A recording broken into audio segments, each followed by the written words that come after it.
Disposez bien ton esprit, et comme Moninga Minangaye, motema passé, motema passé. Shalom, shalom, peuple de Melchizedek Shaddai, le peuple saint élu de Yehoshua, Yahshua El Shaddai, notre Elohim Adonai. Bana Shaddai Tozali Awa, na continuité à enseignement na biso. C'est-à-dire introduction à la chadéologie. Tout le bel qui na émission passée, émission de Salaki Liboso, tout le bel qui premier point sur définition, tu définis ça qui la chadéologie comme étant un titre méthodique de la foi en Elohim Adonai, dont le nom unique est Yehoshua, Yahshua El Shaddai, basé sur la révélation chadéolique. Alors deuxième point, tout le bel qui sur un bit. Tout le monde bit il y a chadéologie et ça bit peu universel il y a mutunyo sur la mokili o azoluka la vie éternelle, c'est-à-dire bit il y a chadéologie pesara la vie éternelle, c'est-à-dire pour avoir la vie éternelle tout le monde qui a deux conditions. Première condition c'est la connaissance, deuxième condition c'est la croyance. Alors aujourd'hui tous allons à troisième point au tozobenga les inconvénients qui nous empêchent d'atteindre les buts.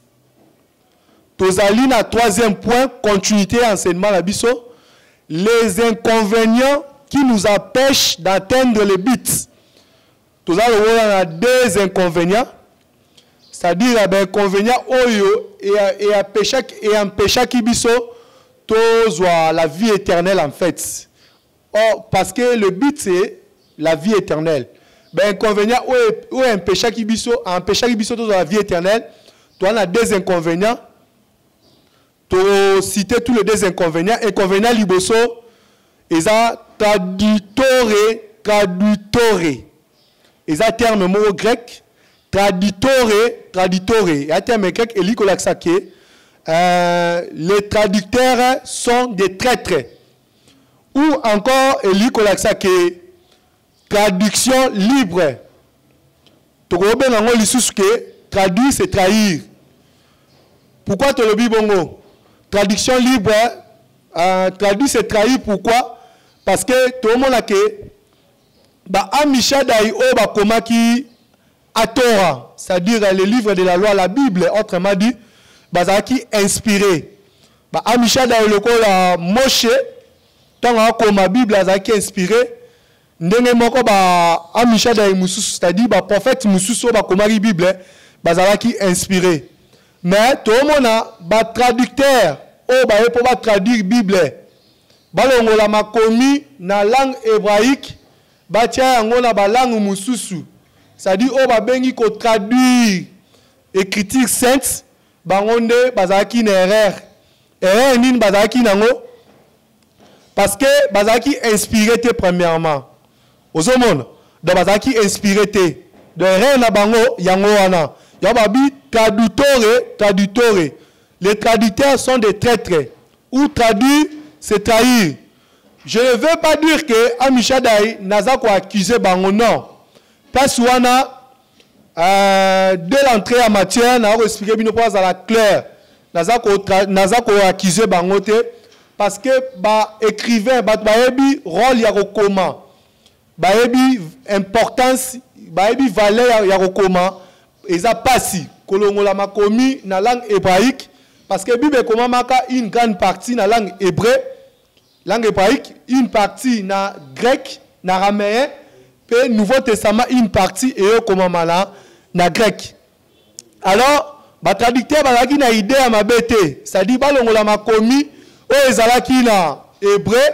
Ton araméen va traduire en ba minoko nyonso toute langue pour biso nyonso na monde entier pour sali et comment accessible na mutu nyonso biso nyonso na monde entier to zwa moyen ya kotanga ba écriture sainte to comprendre pour to zwa pe sali la vie éternelle. Mais bande ko na ngai ba amishadai peuple du monde RDC et monde entier erreur mo esalamaki wana yango to lingi tolo bayango na minute oyo. Ça dit troisième point na biso tolo bela toko intitulango, ça dit la Bible a été falsifiée par le père des églises catholiques romains bien sûr. Bangonde ba falsifia ki Bible. Koluka kolongola Bible na makomi ezalaki hébraïque ko traduire ngo na ba langue mususu nde ba kometaki berere. Yango tobi traducteur toko soulever erreur à liboso o basalaki ezali nini. Avant de soulever point à liboso, erreur à liboso, au bataditeur basali, to pesa bango no beloge lisusu. To pesa bango lisusu moi en plein wana moi ton encouragement wana disons et loko basala ki wana c'est encourager. Mais na ko rappeler bino eloko moko. Et ça très important. Bible eza lokola eloko babengaka, eza lokola lettre oyo époux akomeli épouse. Bola nelanga exemple wana bien. Bible eza lokola mobali époux, ça dit le créateur sauveur de l'univers. Elohim d'Abraham, d'Isaac et de Jacob. Bien eza lokola époux. Israël eza lokola épouse na ye. Alors Bible eza lokola lettre au époux akomeli épouse na ye. Eza lokola lettre au le créateur sauveur akomisi ba amisha dainaye. Alors, nous avons lettre nyoso. Il y a mobali, tant à komeli mwasi na lettre. C'est-à-dire, dans la lettre, il y a ce qu'on appelle des codes, des abréviations. Et ça, il mususu o mwasi ayebi ke mobali nanga so akomi boye et li ko laksa boye. Alors, ça ndenge mo pe la Bible. Alors, tant que ba komisa ki ba amisha da Bible, ba juif Bible, c'est-à-dire ezaki na ba code. Ozomona, code à liboso, exemple, les fils de l'homme. Or, na Israël, balobara le fils de l'homme te. Na Israël, balobara Habene Aish. Habene Aish, oh Daniel alobelaki, oh Enoch akomelaki, oh ba disciple bazalaki ko enseigner Habene Aish wana, bandeko azalaki yemoko le créateur. Titre na bandeko pesae, bandeko bengae Habene Aish. Donc, et ça, la Babylone est belé, ou ezalaki eke, ba Israélien, il a fallu, ba y na monde, ba enseigner mokili, parce que tu es ba y ba juif, ba zala le rôle ba pasteur ya monde. C'est-à-dire, ba ngonde il fallait ba y ba enseigner mokili, mais eloko esalamaka ya mabe, empire romain, 4e bête, Babylone, makamutoli na tolo bela l'émission oyo, c'est-à-dire, akangi ba disciple, abomi ba disciple, abotoli bango évangile. Alors, à qui qu'on traduit en haut, c'est-à-dire à supercherie en haut, à qui traduit en haut, sans la inspirer, et le rotolite, bisabino, yango. Deuxième exemple, avant la côte en la matière, tu as toujours sur le plan écrit, Bible est là, ouvrage unique, est là, livre universel, oyo, créateur, a commis si batou et ça voilà ouvrage naé. Alors ndenge to yebi exemple ya biso batou assez o to benga nde ba benga Bible za testament et loko to benga testament mutu a commis testament soki na kufite mutu muso azala droit ya ko changer yango to ko modifier yango azate mais na kati ya cours na biso ya la continuité enseignement na biso la Bible a été falsifiée par le père des églises. Tout ça, c'est que nous avons falsifié la Bible. Détruire la Bible, profaner la Bible, blasphémer la Bible, caricaturer la Bible. Nous avons expliqué dans la minute. Alors, ouvrage Oyo et Salami, exemple là, livre Oyo qui a inventé le nom de Jésus. En bon terme, d'où vient le nom de Jésus, qui a inventé le nom de Jésus. Et comment mi est pas en terre autobenga Shikel Moutok. Exemple. Alors, si vous avez la Bible, vous traduire en français. Est-ce que tout le monde a compris Shikel Moutok? Tout comme ça en français. Si vous avez la lecteur na biso ya o bazana mboka o ba anglais. Tout traduire en anglais. Est-ce que comment Shikel Moutok et qu'on changer et comme en anglais? Non. Ndenge moko na portugais. banani na biso ba lecteur na biso baza na Portugal so ba lobie ke bazwa kombo na livre Chiloé ba traduire yango na Portugal est-ce que na ki portugais est-ce que bazwa kombo ya Chikel muto ko ba traduire yango non tomoni kozwa kombo ya mutu ko changer yango na langue mususu tomona par là tobenga otoloba opofane auteur ozomona ndenge moko pe na Bible ezali livre unique livre universel au créateur a commis ça ka ba apôtre na ye ba prophète na ye alors ba romain erreur grave basali nini balongoli babakisi qu'est-ce qu'ils ont enlevé balongoli nini premièrement balongoli le saint et sacré nom du créateur na kati ya Bible comme ya Yehoshua Amashia El Shaddai balongoli yango ba remplacer yango na kombo ya Jésus. Shalom. Ba remplacer yango na kombo ya Jésus. Nde yango moni Bible c'est nini ebebi tozo soulever yango awa. Ndenge moko pe Bible il a fallu ezala au total na 94 livres. Ozomona ba traducteur ba tradizaki Bible liboso exemple lokola ba Louis II ba tikela biso kaka 66 livres. Alors catholique là ba ye ko bakisa ba ouvrage ba livre mususu to komena ba 73 livres. Or il a fallu au total na 94 livres. 94 livres on a exemple dans l'Ancien Testament premier livre où il a fallu la premier livre to benga Testament d'Adam et Ève écrit par Chet mwana oyo a remplacé Abel tant Abel a kufa ka mwana ba botaka pa Abel nde Chet ndenge Adam va kufa a ebisaka Ève benga bana na yo nyonso expliquer bango ndenge to shitaka nde bakomaka Testament d'Adam et Ève. Deuxième livre est un livre Enoch. Auto mona qui 7e depuis Adam, 7e patriarche.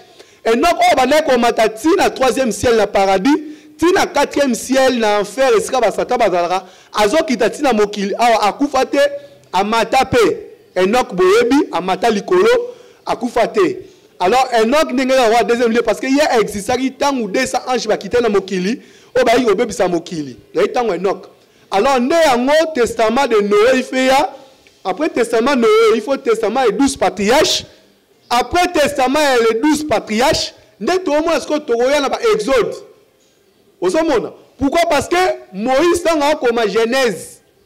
C'est-à-dire atanga ka testament de Ève, atanga ka Enoch, atangi Noé, ayo tanga 12 patriarches ne asala ki résumé to bengi Genèse. Et après, il y a bandi comme histoire dans un Exode, etc. Ou dans l'Ancien Testament, tout le monde sauté. Parce que là, déjà, dans Sabino, il faut revendiquer les livres cachés. Les livres cachés, les apocryphes, les livres non canoniques, les livres où Empire romain, catholique romain, nous andimi en côté qu'ils ont classifié parmi les écritures saintes. Ou dans l'Ancien Testament, la touche d'âme pour dans quatre enseignements. Nouveau Testament, tout le monde a évangile le rôle à Marie. Marie a écrit 3 évangiles. Évangile à Liboso, vie et mort à Joseph. Évangile à Mibale, vie et mort à Amashia, Yehoshua, Amashia, Yemoro, Babenga, forcément Jésus. Tout ça démontré. 3e évangile, Ndeto, Benga, vie et mort à Marie. Évangile à Thomas, disciple à Tembe. Bâtir la Bible était pourquoi? Parce qu'ils ont un évangile où ils ont la vérité claire sur la Bible. Tu vas comprendre que Mouto va s'embêter à Jésus-Christ à Koufara 30 secondes. Abota mara pepa Marie te po mara zara le rôle maîtresse na bango. Ozomon mara zara le rôle maîtresse na bango, maîtresse ba disciple nyonso. Yem de ba vérité de l'an 0 tina la 30 tina la 30. Po ba disciple ba ko rejoindre juste na la 33 na la 30 tina la 33 ba fa 3 ans. Donc Marie azali le rôle maîtresse na bango, enseignante na bango Alexa bango makamu. Alors bana shada to monique jusque là, tu lis te faire voir binoka que Bible est qui ouvrage unique il y a créateur, ça dit bah traducteur, tant qu'on va traduire Bible, bah le mot li combo ya créateur na kati Bible bah remplaçant ngo, bah traduire ngo, ça dit bah dériver ngo. Vous comprenez bien. Bah traduire parce que un nom propre d'une personne, ils a traduisible ils a transcriptible.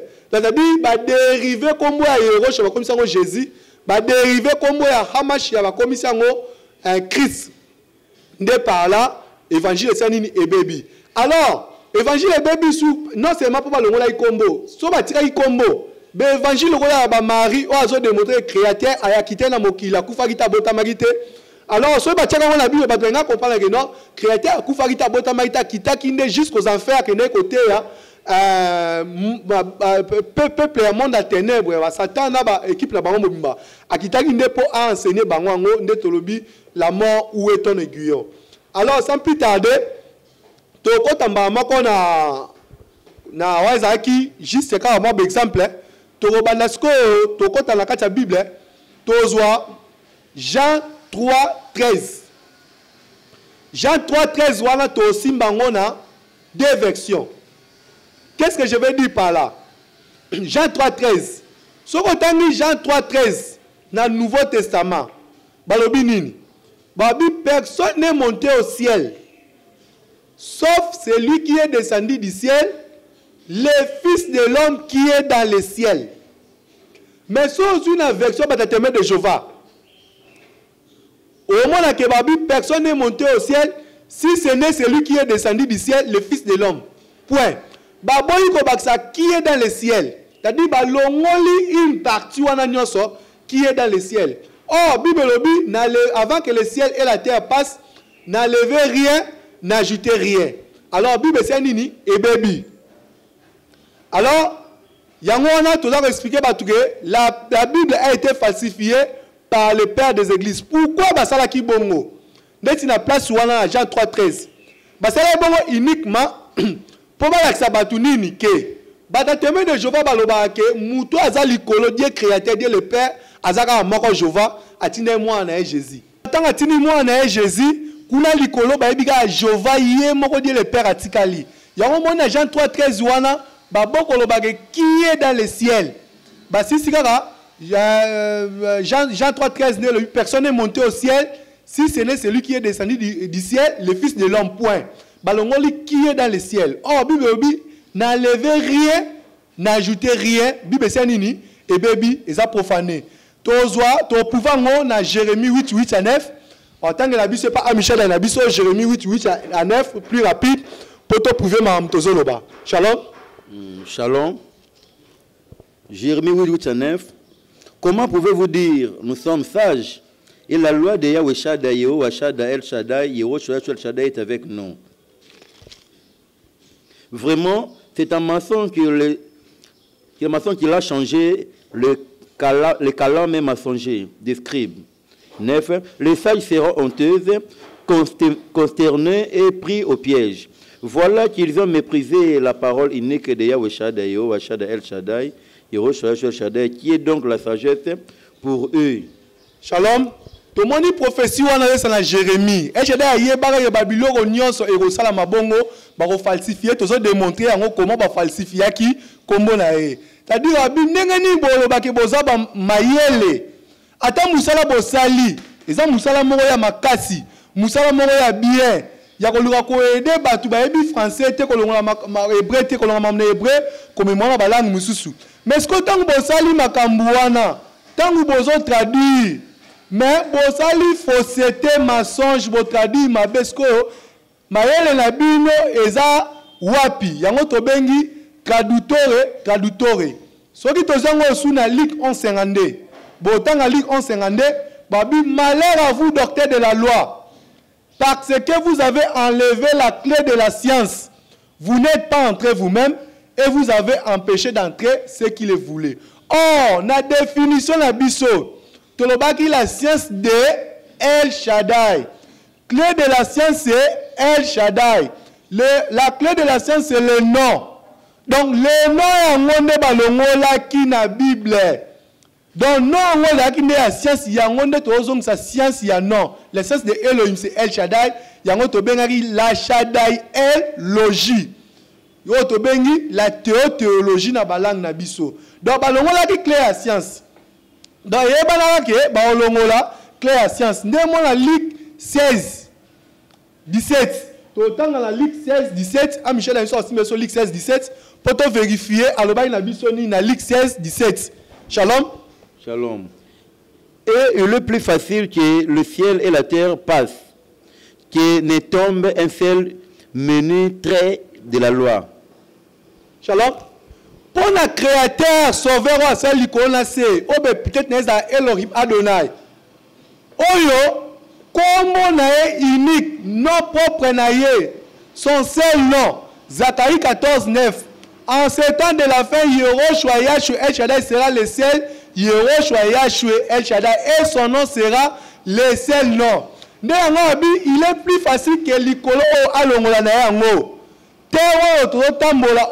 Il est plus facile à l'ongola que na ma commune a très à lettre moresanini et tombete. Ne yango wana to mona ke traducteur batu ba traduire Bible ba bebisa ki Bible. A Michel na biso a ozola biso prologue to ozola biso auto benga ecclésiastique. L'ecclésiastique est dans la version biblique, dans la Bible à Jérusalem, dans la livre ecclésiastique. Dans la version biblique Tob. Dans la Bible, il y a Tob. Donc, la préface. Avant banda, verset 1-2, juste la préface. De tous les traducteurs, prologue de traducteurs, malobaya, traducteurs, baloba kinini. Concernant Makambu, biso tozo démonter à traductore. Shalom. Vous êtes donc invités à en faire la lecture avec une bienveillante attention et à vous montrer indulgents. Là où, en dépit de nos efforts d'interprétation, nous pourrons sembler avoir échoué à rendre quelques expressions. C'est qu'en effet, il n'y a pas d'équivalence entre les choses exprimées originairement en hébreu et leur traduction dans une autre langue. Bien plus ici, l'on considère la loi elle-même, les prophètes et les autres livres. Leur tradition diffère considérablement de ce qu'on exprime, de ce qui exprime le texte original. Donc, tout le monde pour l'ordre de traducteur, il y a nini, il y a maloba ya traducteur. Bango moko bato ba traduit Bible, o balongo li ma commune hébreu, ba komisa ngo na français, ko bazo pesa avis na bango. Ba bibino nyoso, so ibo sala attention te. Bino nyoso oyo botanga Bible to sengi bino to bondeli bino botanga Bible na boke binyo nyoso. Pourquoi? Parce que makambo eloba mine hébreu na makambo to traduit na français équivalence ezate. Parce que biso to sali ba lacune to sali bere bino to comprendre net singai a Michel na comprendre que bande ko na biso musala basali ko traduit Bible ça musala kitoko mais bere ezali il faut faire attention. Pourquoi il faut faire attention? Parce que makambo est dans l'hébreu, hébreu est la langue de précision. Au moins, c'est la première langue. Il y a une langue des anges, langue shadaïte. Il y a un mouton, tout de Babel, confusion de langue et salamaki, la Genèse 11. Tout le monde a mouton à garder qui langue ou héber parmi Bana Adam. Daga langue wana donc ça va qui confondu. Alors il y a tkala na langue wana à partir ya eberne au fil de temps bazo ba eber azolo ba qui est béré de comment qui est bré. Il y a une langue des anges. Alors il y a des précisions. Juif tant azolo ba haben ngo la l'unique fils. L'unique fils to zolo ba, et ça l'unique fils au biso to botarate. Et ça fils unique. Tant to ba Ahab ngo la père unique. Ils ont peur na biso assiette donc ils ont réservé na yemo créateur sauveur. Et Juif tango ba Elohim. Elohim melaxi diété. Elohim melaxi El ndeli ko ça Dieu. Donc Elohim la double. Ils ont des états créateurs. Ndemo Adonai. Adonai ko ça Seigneur té, elaxi Lord té. Adonai ko ça Adon. Ça dit Adon, ça dit Seigneur, dans la langue na biso. Alors, biso ba tourner, tout ça ba Adon, tout ça ba Dominus, tout ça ba Seigneur. Alors, hier, ça Adonai. Ba Juif ba yeba enseignement, yango moni ba Juif tango ba yaki ko enseigner biso na monde. Ba ndai ko lakisa biso Yehowa, Shaddai bazo caché, Yahweh Shaddai bazo caché parce que Shaddai est combo ya Haben, non ya fils unique. Fils unique, ça dit le corps unique. Tozongo la ba langage roya. Tu retrouves avec ça pour la que Bible est comment qui n'a pas baza concept va traducteur. Alors, la Bible Jérusalem c'est la mingi et ça vente en exclusive exclusive en Afrique. Pourquoi? Parce que la Bible biso ba Afrique to tanga raté on va tirer biso ba notes, ba dictionnaire, ba ça on va baby ça qui peut se racheter la bango. Devant le imam de la jugement, bango baza ba innocent, ba biso que ba baby ça qui Bible. Bible ça dit ça sous sainteté. Amishadaï peuple saint élu du monde. Ba père église au bozoyo kangai catholique. Ba église nyoso boye ba Bible ça sainteté. Kolongo la Bible ma commis. Ko comme ils ont ba langue mususu ba bebi saka baza conscient. Il y a des lacunes. Ozomona. Na yango tozo na ndenge moko Daniel déjà lobela kango na Daniel 7. Et Daniel 7 so bani na 13 tina 18,21-27. Daniel a lobby 4 bêtes boya Babylone, Nabucodonosor, Médopex, roi Darius. 3e bête c'est Grèce. 4e bête c'est Rome, Bakangamaina Rome et puis ça dit gréco-romain. Alors 4e bête on a terrible, on a effrayant. Akole kababet nyonso bayaki avant. Ako méditer ko changer temps date na loi, c'est-à-dire akobe bisaba makomi d'année da lobaki. Yango to vérifier na verset na biso Matthieu 24:15. A Michel la rotanga na biso verset wana. Comme ça tout le monde a comment Daniel déjà prophétisé que 4e bête catholique empire romain. L'église catholique 4e bête. Daniel déjà mona on a vision pas lobaki musa ba osala ba kobe bisa Bible, ba longo la vérité la Bible ba ocha mensonge, ba ko caricaturer Bible, ba ko profaner Bible, ba ko détruire Bible. De façon que biso oyo toza na posa totanga Bible toza vie éternelle. Pourquoi? Parce que ba ko empêcher biso ba longo la clé à science ba la vie éternelle et ça te toza Matthieu 24:15. Lorsque donc vous verrez l'abomination de la désolation dont a parlé le prophète Daniel, installé dans le saint lieu, que les lecteurs comprennent. 24. Shalom. Lorsque vous verrez l'abomination de la désolation établie dans les lieux saints, les lieux saints c'est quoi? C'est la Bible, c'est le tabernacle. Et si la combo a créé le vendeur, on dérange dans la Bible saint. Tant que la Bible va tenir la carte et tonga peut comme saint, l'église est comme sainte. Pourquoi? Parce que non c'est né à moi dans la Bible sainte. Des orans d'église sainte. Des amwana ba bazu combo balo. Daniel a lobby. Daniel d'ailleurs le ba ben avant au moni Matthieu lobby. Tant ou mon abomination. De ton monde le Jésus Christ abomination. Biso ba tout autant la Bible. Il a fait autant la Bible na boké. Na boké mais la tradition ba lobby pourquoi? Parce que à kobe bi sa Bible. À ko s'établir na lieu ça kolongo la Yehoshua Yahshua Shaddai le vrai nom. Le faux. La fausseté de Tobenga Jésus-Christ avec christianisme. Shalom. Tozwa verset la biso yasuka to l'axabino to démontrer bino comment ba profaner Bible, comment ba trouver Bible, comment ba bebisa ki Bible. Je lis au nom unique de Yehoshua Yahshua El Shaddai. Amen. Ils ont livré au feu ton sanctuaire unique, profané jusqu'à terre la demeure de ton nom unique. Ils ont dit à leur cœur, écrasons-les d'un coup. Ils ont brûlé dans le pays tout lieu d'ensemble saint. Nos signes ont cessé. Il n'est plus de prophètes et nul parmi nous ne sait jusqu'à quand. Rappelle-toi, Yahweh Shaddai, El Shaddai, l'ennemi blasphème un peuple. L'ennemi blasphème un peuple est censé outrage ton nom. Shalom, shalom. Matthieu 23:13 pour te démontrer comment ennemi a outragé, comment blasphémer comme créateur. Malheur à vous, scribes et pharisiens hypocrites, parce que vous fermez le royaume de cieux devant les hommes, car vous n'entrez pas, et ceux qui entrent, vous ne leur permettrez pas d'entrer. Shalom, shalom, Amishadai, peuple saint, Élie de El Shaddai. Na telemi boye pona démontrer bino verset na biso totangi Psaume 74 7 à 8,18. Ils ont mis les feux dans ton sanctuaire. Ils ont profané, abattu la demeure de ton nom. Nous ne voyons pas nos signes. Jusqu'à quand un peuple insensé méprisera, un peuple méprisera-t-il ton nom? Tu quand?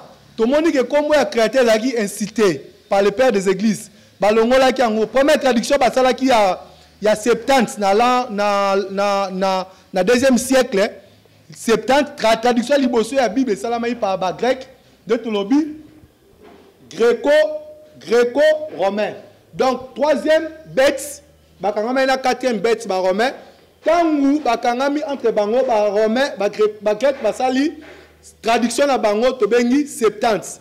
le 2e siècle, Romain Barosala Obabengi Vulgate. Qu'est-ce qui est arrivé à Kiwala? Na Bible na bango balongola ikombo ya Yehoshua. Ba remplaçant par ba titre lokola Seigneur Dieu. Oh babi Deus Kyrios Theos. Ndemo pe ba latin ba remplacé par Deus Dominus. Ba ekataki le nom selon Daniel 7:23 net lobi ba méditer ko changer la date. Alors, ils ont mis le feu. Ba tche fait ngo ndenge nini. Tozona nous ba romain ba lobi ke comment biso ba romain to coloniser ba juif ba hébreu. So to bito sambela kombo na bango o to benga ya Yehoshua Amashia eza culture na biso te. Selon Matthieu 15:6. Vous annulez ici la parole unique de Yehoshua chez El Shaddai au profit de votre tradition. Biso za ba romain to benga Yehoshua Amashia to tiango na kombo na biso za ba grec. Nde tradition to mona ya Jésus langue Jésus kombo ya Jésus en fait batiango na Vulgate. Na tradition ba romain na 312 nde ba créer kombo ya Jésus na concile d'Éphèse. Bato basali théologie ba roye ba na concile d'Éphèse ba fondé kombo ya Jésus nde na 312 batiango na kati ya Bible ya ba romain. Ozomona mais au début qu'est-ce qu'ils ont fait? Ba profaner kombo nene nini? Ba traducteur comment ba bebisa ki Bible? Alors to prouver yango c'est gréco-romain.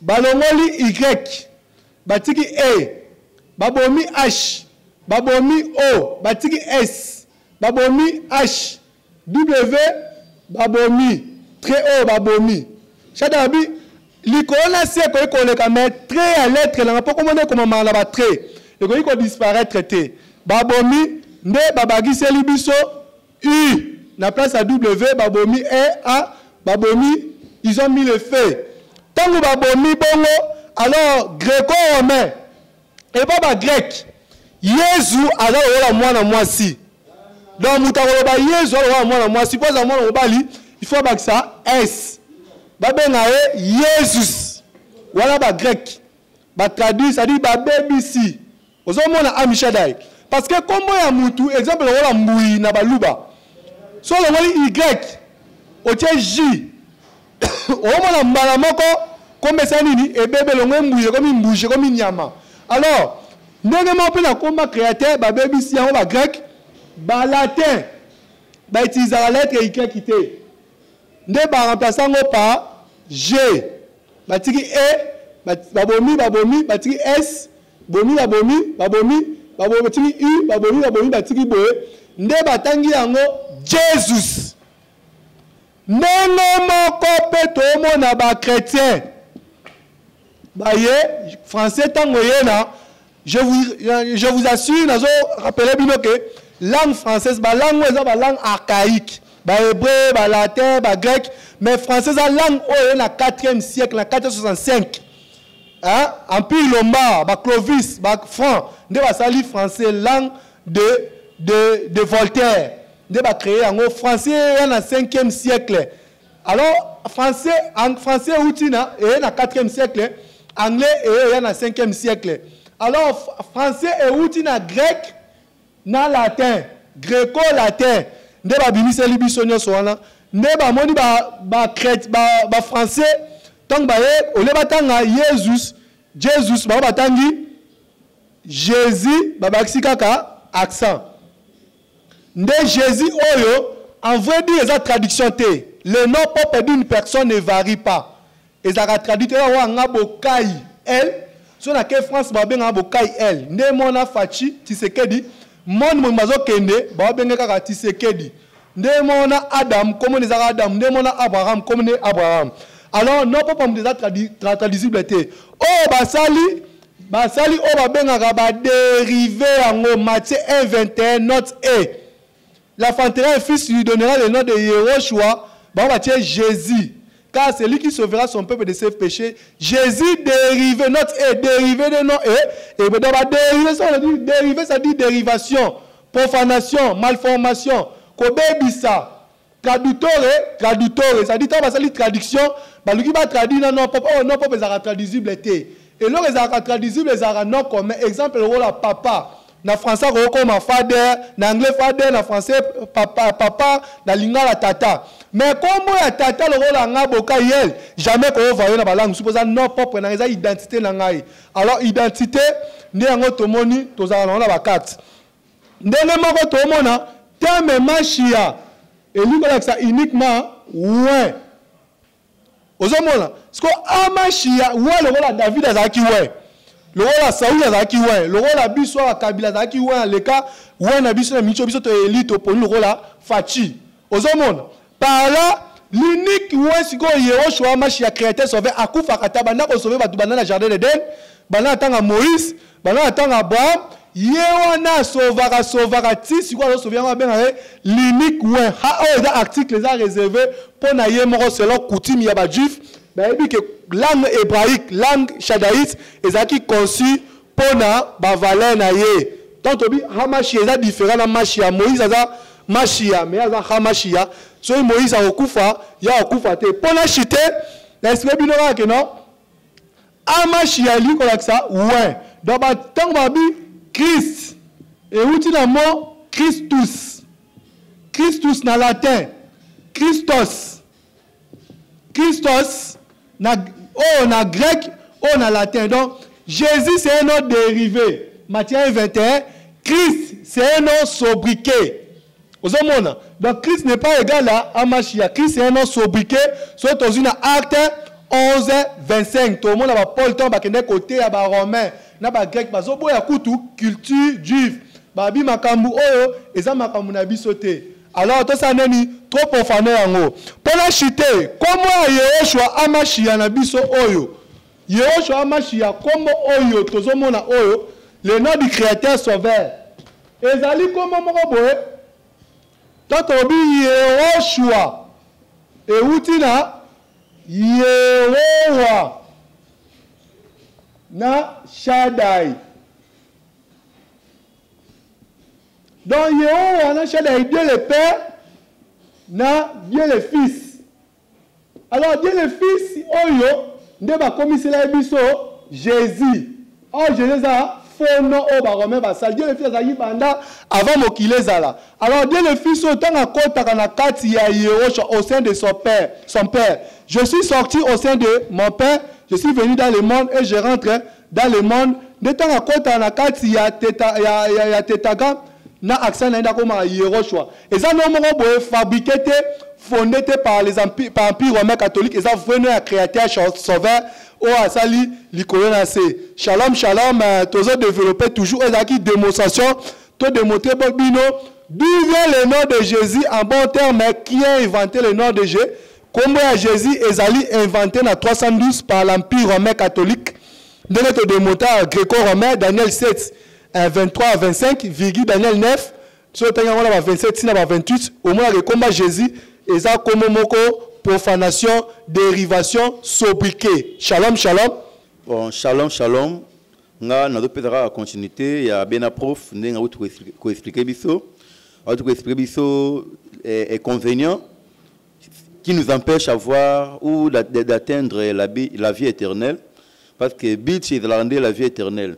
Tout le monde bien prof a expliqué que les traditeurs sont très très et le walboso les traditeurs sont très très parce que ndenge bakutaka la Bible bango basali bongo parce que Bible est un rouleau de la loi avec comme la Bible quand on parle de Bible on voit ensemble des livres ndé totobenga Bible mais en réalité combo l'équipe ba combo nyonso montre ko changer ngote parce que na Ephésiens 1:21 babi combo wana original oyo batu ba changer ba comme ça lelo Jésus ba comme ça lelo Yesu ba comme ça lelo Isa mais combo original wana ezali kola ba combo nyonso wana o ba sali wana ezala Jésus ezala Yesu ezala Jesus donc non original wana l'équipe ba combo wana nyonso wana parce que Ephésiens 1:21 babi que combo naie ezo au-dessus de tout le qui peut être nommé non seulement le fait que passer au présent mais tina le fait que futur combo wana original Yehoshua El Shaddai et que ezala le kola ba combo wana et autre moyen dans Romains 1:25 babi qui ont changé la vérité de Elohim Adonai en mensonge qui ont adoré servir la créature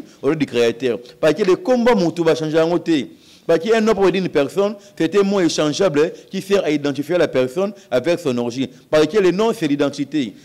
Les lions de la tribu de Juda, mais tout le monde a dit Jésus et ça, dans la langue de Juda, il y a pas eu daté. Parce que Jésus, c'est un mot français. Or, l'homme en question, tant ayaka, français et ça l'a raté. Tout le monde est bien Jésus, parce que Jésus est un mot français. Il est avec la langue 0, à 33 ans dans Moukili, à Kinda et Naï. Pour accoufater, pour bon, balobaki, accoufater à matin au matin. Pour tout le monde, il y a 3 avec que personne n'est monté. Si ce n'est celui qui est descendu. Donc, à Kitaka, pas Mataka. Donc, bah changer comme nae, bah comme c'est un Yesu, bah comme c'est un Jesus, tout le monde dans Arti 4:17. Bah comme afin que la chose ne se répande pas davantage parmi les peuples, défendons-leur avec menace de parler désormais en qui que ce soit en ces noms-là. Parce que bah nous l'ingate comme original et bana, nous monde bah aussi la besoin comme il y a Jésus. Barossa la kombo ya Yesu, barossa la kombo ya Jesus, barossa la kombo ya Isa. Donc ezana ba Jova wana eza kombo ya bien te. Parce que na Bible dans Jean 1:18, babi kombo ya fils eza au milieu du nom du Père. Tout le monde est prof outi ko démontrer comment Père aza Yehowa, comment Père aza Yahweh, comment fils aza Shaddai. Donc quand fils aza na kati ya papa na yepo bazala 1, selon Jean 10:30 moi le Père nous sommes 1, selon Jean 14:7 Jean 14:11 Attends, 10 à 11, ne crois-tu pas que je suis dans le Père et le Père est en moi? Donc il est dans le Père par rapport à le nom. Mais le Père est en lui parce que le Père, son esprit, il est toujours en lui. Mais lui, c'est le corps. Mais selon le nom, c'est le nom du Fils qui est au milieu, qui est au centre, qui est dans le nom du Père. C'est comme moi, fils de Jésus. Jésus, tant qu'on a papa ne Yehowa, il y a là, comme Yehoshua. Mais tout le monde, papa, Yehowa, moi na Jésus, à côté na kati, Yeho Jésus, wa ezalakate. C'est bâti papa, Jéhovah, qui bâti moi na Jésus, tant que papa, moi na kati ya papa, ezala, Jéhovah Jésus va ezalakate. Ok, bâti toyebi ba Yeho, toyebi Yehoshua. Pour te ka mission mo kayimi ntembo ki na langwete, na yeko sopa motema na ngai na Yehoshua amashia. Parce que quatrième bête ndé kolongola kombo original. Parce que quatrième bête balobi na Daniel 7, 23, 25, à la puissance. Il a changé le calendrier, il a changé la Bible. Quand on parle de la loi, on voit la Bible parce que conformément à Psaume 1, 2, Babi qui trouve son plaisir dans la loi de l'Éternel, dans la loi de Yehoshua El Shaddai, qui l'a mis le jour et nuit. Donc, bon, bah, l'on la loi, Bible, bah, changer la loi, bah, l'on le calendrier. La Bible. Donc, rien n'est la Bible est la sous-bongoté. C'est au dans la Révélation 13, 1.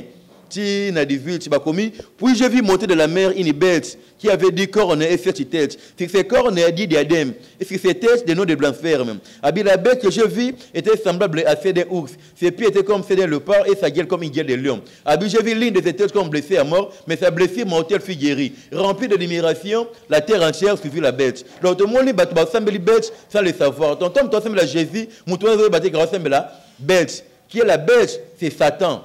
Parce que Babi, ils adorent les dragons parce que les dragons avaient donné son autorité à la bête. Or, qui est les dragons? Or, les dragons sont dans Révélation 7, Révélation 12 et 7, il fut précipité contre les dragons, les bêtes, qui est Satan. Donc, Satan, dans la Bible, il y a un terme belé, il y a un dragon, il y a un serpent, il y a un diable, mais en réalité, il y a un bête solo qui est. Bon, semble la bête, automatiquement la dragon. Parce que dragon n'a pas d'autorité na bête. Donc bête, on va parler de empire romain, 4e bête. Donc dragon on a de Satan. Donc si bateau semble la basala mire na combat Jésus. Donc bateau on a pouvoir je combat Jésus manifester pouvoir mort démoniaque. Yo moni pasteur mo boye, mouchoir ne mo ko isa qui est, mais Jésus a côté de misaïté. Parce que Jésus a comme mo boye magique et big ça na moté. Donc, comme ils ont les collègues, ils ont comme nyonso. Ils ont Yehoshua El Shaddai, ou ba traditeur, ba BBC, ou ba traditeur ba longo na Bible. Ne bena pour expliquer pour l'ordre des traditeurs, ba traditeur ba aussi ngabiso pardon qui ndenge izalaki, ils sous bongoté. Tant autant à tout ça l'attention, n'enga pesa livre Matthieu 24:15 qui est lorsque vous verrez l'abomination de la désolation dont a parlé le prophète Daniel établi dans la Bible. Que celui qui lit, il faut attention. Maintenant, la Bible, il faut attention. Il faut que la Bible est robéba. Conformément à Ézéchiel 36, 21 à 23. Tu as vu Ézéchiel 36, 21 à 23. Tout le monde a dit, Babi, mais j'ai eu égard à mon Saint nom que la maison d'Israël a profané parmi les nations où elle est venue. Eh bien, dis à la maison d'Israël, ainsi parle Adonai Yehoshua Amashia, ce n'est pas à cause de vous que j'agis de la sorte, mais Israël, mais c'est pour mon Seigneur que vous avez profané parmi les nations où vous êtes venus. Je sanctifierai mon grand nom qui a été profané parmi les nations au milieu duquel vous l'avez profané. Et les nations sauront que je suis unique, Yehoshua, Yahshua, El Shaddai, oracle du Adonai, Yehoshua Amashia. Tout le monde est pour tout Ézéchiel 36, 21 jusqu'à 23, au petit 24. Ndenge Yemoko Elohim Adonai, Yemo le créateur sauveur n'a déclaré qui est Agobomisa comme on a une bébaki. Pour tout bien Arch 4 12, il y a des salis en aucun autre, car il y a sous les fiers aucun autre nom qui nous a été donné par lequel nous devons être sauvés. Donc il y a comme nous sommes payés dans Rabisso. Il y a un livre Moko Awa, livre dans le nom divin qui demeure à jamais. Le nom divin qui demeure à jamais. La page 8. La page 8. Pour prendre l'exemple le plus marquant, citons le cas de Jésus. Savez-vous comment ses amis et ses parents l'appelaient dans leur conversation quotidienne pendant son enfance à Nazareth? En fait, nous ne pouvons se montrer catégorique sur ce point. Peut-être le dénommons Yeshua ou Yehoshua, mais sûrement pas Jésus. Soit toqué sur la page 20, la page 20, tout le monde a que, la page 20, quand il y a même un livre, ces arguments sont-ils solides? Comme nous l'avons montré plus haut, le nom Jésus ne correspond pas non plus à celui que le premier disciple a donné au Fils de Dieu. Pour aller faire Bango qui allait faire de toutes les nations mes disciples, les baptisant au nom du Père, Fils et du Saint-Esprit. Mais qui est le nom du Fils? Pour que mon fils est-il le nom de Baté, comme ma père était, ok, comme ma père est Zalaka, Jéhovah comme ma fils Bézara, Jésus. Alors, question de Bézara, qui a inventé le nom de Jésus? D'où vient le nom de Jésus? Qui a inventé ces noms-là? Oh, on a inventé comme Boana. Il a empereur Constantin. Empereur Constantinus, a dit pape n'importe quoi, il y a pape empereur. Il y a des moutalongola, comme dans la salle Renault, il y a concile de Fès, il y a le vrai nom, Yehoshua, Yahshua, El Shaddai, Oaza Amashia, il y a le bon lango, dans la tradition, dans la Bible. Première tradition, il y a la Bible de Jérôme. Il y a le comme moi, le Kouta, il y a le Tchanakati, mais il y a oh, nous sommes ensemble comme Jésus, il y a les destinées de l'enfer. Donc le nom de Jésus ne sauve pas. Le nom de Jésus ne sauve pas non plus. Donc, ceux qui fait Ali, tout ça, on a comme Yehoshua, El Shaddai. Shalom, shalom, shalom, tomoni wana. Et au tobengi point 1.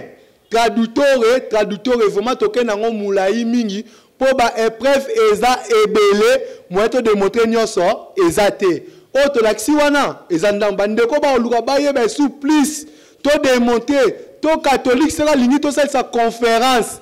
Pour la relecture de la Bible, pour tout un projet à la VTB, véritable traduction de la Bible, pour tout corriger la Bible falsifiée.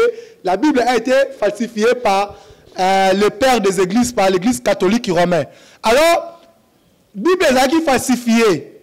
Vous savez, comment la créateur Yehoshua Mashiach comme Jésus. Si vous avez le deuxième point de Bible, vous avez le deuxième inconvénient à Michadai. Deuxième point de Bible, si vous Ezaki, Elohim des Hébreux se cache.